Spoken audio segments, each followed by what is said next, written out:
On Thanksgiving, family kicked me out because I gave them only $4,000 a month, but they wanted more. Wife opened my eyes, and I went to do something that made them cry. Thanksgiving at my parents' house always followed a predictable pattern. The smell of roasted turkey and pumpkin pie filled the air, laughter echoed through the rooms, and my parents, along with my two younger brothers, Jason, 18, and Matt, 20, made sure to catch me up on everything going on in their lives. Well, mostly what they spent money on that month. For the past 3 years, I'd given them $4,000 each month. It wasn't something they asked for at first. I offered to help because I was doing well financially and wanted to make their lives easier. It was a relief for them at first. My dad was able to cut back on his work hours, my mom quit her part-time job, and my brothers didn't have to take out loans for college. It felt good to help them. But over time, something changed. Instead of gratitude, there was this expectation. As if my monthly remittances were just part of the family routine. They'd casually talk about the new gadgets they'd bought or the weekend trips they'd taken, all the while hinting that $4,000 didn't go as far as it used to. This Thanksgiving was no different, at least not at first. We all sat around the table, Megan next to me, her baby bump just beginning to show under her sweater. She'd been quiet most of the evening, which I figured was just because she was tired. She was 6 months pregnant, and though she'd never said anything directly, I knew she wasn't thrilled about how much money I was sending home to my family. So, we were thinking, my dad began, smiling as he spooned mashed potatoes onto his plate. With inflation and everything, maybe you could help us out a little more starting next month? Just $1,000 or $2,000 more would make such a difference. Right, guys? Jason and Matt nodded immediately, grinning like they'd just gotten an early Christmas present. Oh yeah, Matt said. I've been looking at this new gaming PC, top-of-the-line specs. I could really use it for school stuff. He didn't even try to sound convincing. Jason chimed in. And I've been thinking about getting a car. Something reliable, you know? It would help with my classes. He didn't mention that he dropped out of his first semester a month ago, and was exploring his options. All three of them looked at me with such confidence, as if they already knew my answer. My dad even chuckled and added, "You've always been so generous. We're lucky to have you, son." I glanced at Megan, who gave me a small, almost imperceptible shake of her head. That was all I needed to steel myself for what I was about to say. "I can't do that," I said, my voice steady. "Actually, I have to cut back.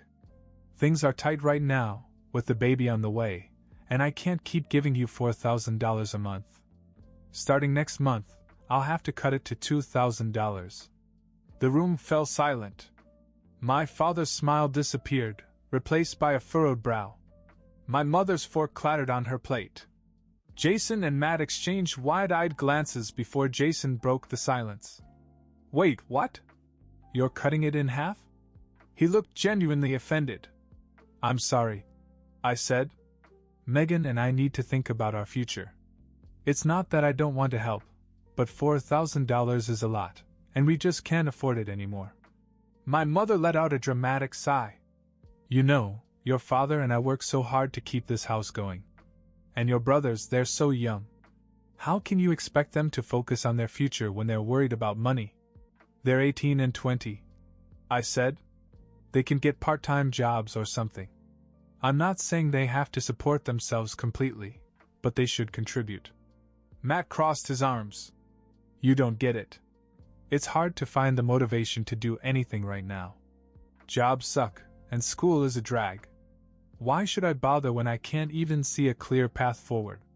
"And what about me?" Jason added. "You think I want to flip burgers or bag groceries? That's not who I am." My father pointed his fork at me. "You've always been the responsible one, the one we could count on. And now you're just cutting us off? What are we supposed to do? Work harder?" The accusation stung more than I had expected. I'd spent years helping them, not because I had to, but because I wanted to. And now it felt like none of it mattered. They weren't just ungrateful, they were entitled. When my dad told me to leave, I didn't argue. Megan and I packed up and left without touching dessert. That night, as I sat on our couch with my head in my hands, I couldn't stop replaying their words. All I'd ever wanted was to be a good son, a good brother. But instead, I'd created a monster. The drive home was quiet. Megan didn't say much, but I could tell she was holding back. She was always the one who kept me grounded, the voice of reason when I got caught up in the demands of my family. That night, though, she waited until we got home. As soon as we walked through the door, I sank into the couch, completely exhausted. Megan stood in front of me, her arms crossed over her growing belly. "Are you okay?" she finally asked. "No," I admitted. "I feel like I let them down. Like I've been helping all this time, and the one time I say I can't give any more, they just kick me out. It's like none of it matters." She sat down beside me and put a hand on my knee. "Look, I've kept quiet about this for a long time because I didn't want to make things harder for you. But tonight I can't keep quiet anymore. What they did was wrong. The way they treated you was wrong. They're my family," I said, though the words felt hollow even as they came out. "I thought helping them was the right thing to do." "It was," she said. "But they don't see it that way anymore. To them, it's not help, it's a paycheck. And now they're angry because you're putting our family first. You, me, and our baby." Her words hit me like a ton of bricks. I'd always justified the money by telling myself I was keeping my family afloat, but Megan was right. They weren't just leaning on me, they were using me.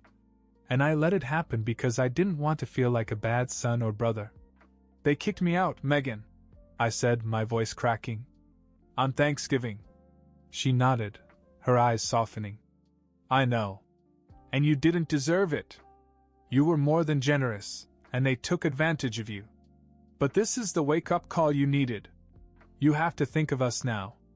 About our baby. Do you really want to keep pouring money into a situation where you're not appreciated?" The answer was obvious, but saying it out loud felt like admitting defeat. "No," I finally said. "I don't." "Then it's time to stop," she said. "Not just cut back, stop completely. They'll figure it out, and if they don't, it's not your responsibility anymore." I didn't respond, but I couldn't shake the image of my parents' faces when I told them I was cutting back. How angry they were, how betrayed they acted. It was like they didn't even see me as a person anymore, just a bank account. I barely slept that night.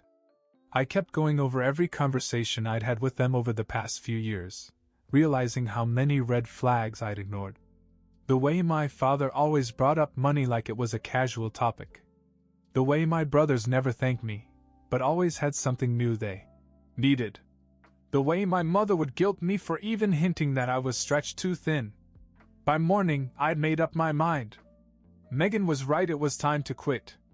Not just for me, but for her and for our child. I wasn't going to let my family's demands ruin my future with them. The next step would be the hardest, telling my parents and brothers that they were on their own. On Sunday afternoon, I called my parents and told them I wanted to come over and talk to them. They sounded a little surprised, but they agreed. Megan wanted to come with me, but I told her to stay home. This was something I needed to do alone. When I arrived at their house, everything looked normal. Jason's car was parked randomly in the driveway, and through the living room window I could see Matt sitting on the couch with his gaming headset on, probably yelling at some kid on the other side of the world. For a moment, I wondered if I was making too big a deal out of this.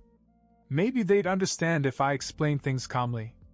Maybe they'd even apologize for the way they acted on Thanksgiving. That hope lasted about 30 seconds. As soon as I walked in, my mom started talking as if nothing had happened. "Oh good, you're here. We were just checking out the Black Friday deals. There's this patio set that your dad and I have been eyeing, so nice. And the boys found some things they'd like for Christmas." She handed me a piece of paper with links printed on it, as if I were Santa Claus and not her son. I didn't sit down. "Mom, I'm not here to talk about Christmas lists. I'm here because we need to have a serious talk." That got her attention. My dad muted the football game and Matt took off his headset.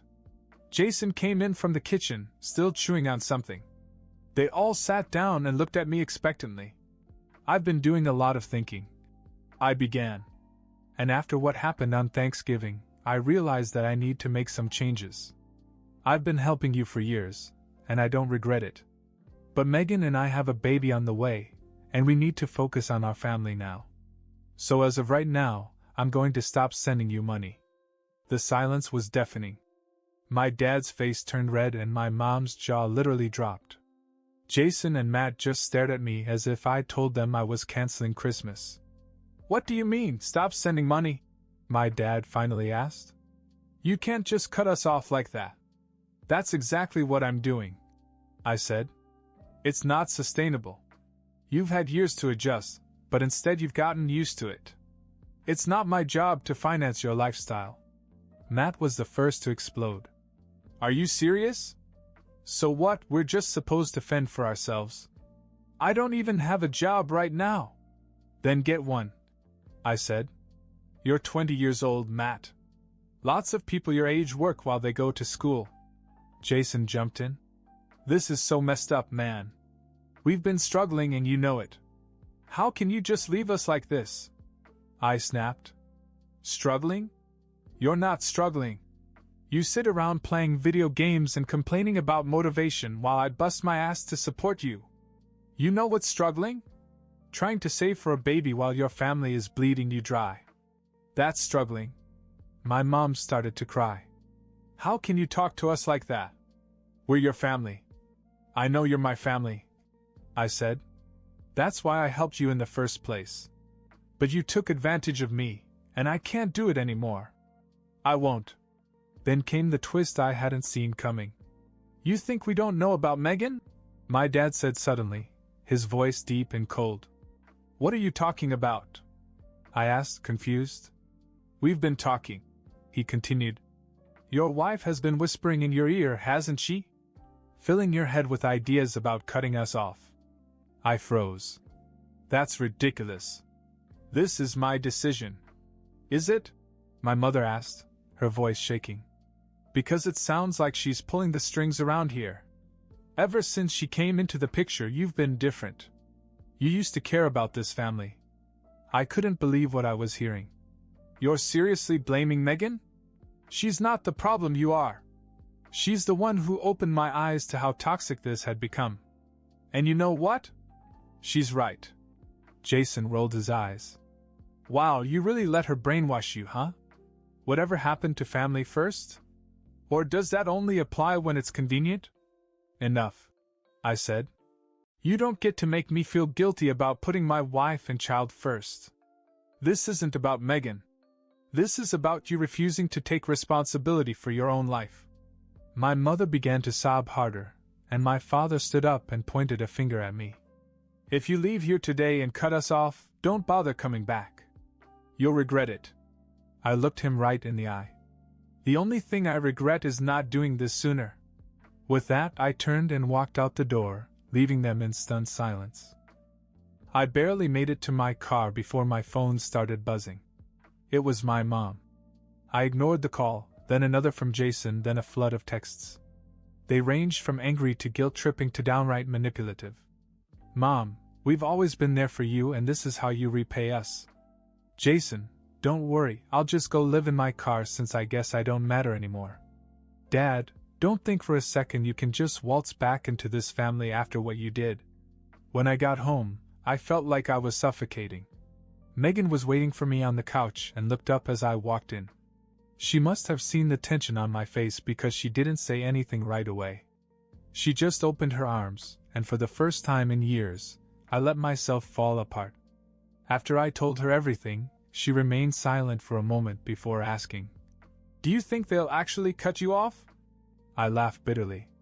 They won't cut me off. They can't afford to. They'll just keep trying to make me feel guilty until I give in. But that's not what happened next. The next morning, I woke up to find my social media inundated with posts from my brothers and even my parents. Jason had posted a picture of an empty refrigerator with the caption, Guess family ain't what it used to be. Thanks for leaving us, bro. Matt had posted some vague story about how some people think money is more important than family. And my mom had written a long, dramatic post about how I'd broken her heart by choosing my wife over her. It was humiliating. Friends and even some distant relatives started messaging me to ask what was going on. Some people even sided with my family, saying things like, "You can't just leave your parents, they raised you," or, "It's just money, you'll make more." Megan was furious. "This is way beyond unacceptable," she said. "They're trying to destroy your reputation because they can't control you anymore." She was right, but I didn't know how to fight back. Every time I tried to explain my side, I felt like I was being painted as the villain. It was exhausting. Then something unexpected happened. That night I got a call from my Aunt Linda. She's my mom's older sister, and she's always been the black sheep of the family, divorced, outspoken, and not afraid to call people out. I hadn't talked to her in years, so I was surprised to see her name on my phone. "Hey, Linda," I said carefully. "What's up?" "I saw the circus your family's putting on," she said bluntly. "I just wanted to tell you I think you're doing the right thing." I blinked. "You do?" "Absolutely. Your parents have been like this for as long as I can remember. They use guilt to control people, and it's toxic as hell. I had to cut them off years ago because they used the same crap on me." I'd heard whispers that she and my parents had fallen out, but I'd never asked for details. Hearing her say it now felt like a weight lifted off my shoulders. "Look," she continued, "they're going to push every button they can to get you back in line. But if you give in, it'll never stop. Trust me, you're better off without them." Her words stayed with me. I didn't want to believe that my own family was toxic, but deep down I knew she was right. It was as if Megan and Linda had held up a mirror, forcing me to see what I'd been blind to for years. Still, the public spectacle was hard to ignore. And then, just when I thought things couldn't get any worse, another twist came out of nowhere. A few days after my Aunt Linda's phone call, I got another text from my mom. This one wasn't angry or manipulative, it was desperate. "I just came back from the doctor. My blood pressure is dangerously high. The stress of all this has made me sick. I hope you're happy. Now we may not even be able to afford my medicine. Please, can we just talk?" For a second I felt the old guilt creep in. But then I remembered Linda's words. "They'll push every button they can to get you back in line." I took a deep breath and knew what I had to do. I called my mom back. She answered the first ring, her voice immediately soft and weak, as if trying to sound as pitiful as possible. "Hi, honey," she said. "Thank you for calling. I've been so worried. I know you're upset, but we can't handle this alone. Your dad and I are getting older, and the boys dash." I cut her off. "Mom, stop. I've already made my decision. I'm not sending you any more money.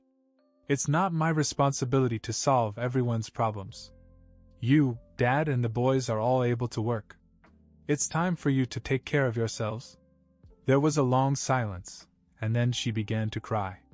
"You don't understand what you're doing to this family. You're tearing us apart. My health is failing, and now I have to worry about money on top of everything else? How could you do this to me?" I felt a pang of guilt, but I forced myself to push through. "I'm not doing anything to you. You did this to yourself by refusing to take responsibility. I've been helping for years and all it's done is make you dependent. I'm not going to keep enabling that." Her tone immediately changed from tears to anger. "Fine. If you want to leave your family, go ahead. But don't come crying to us when things fall apart for you." "I won't," I said firmly.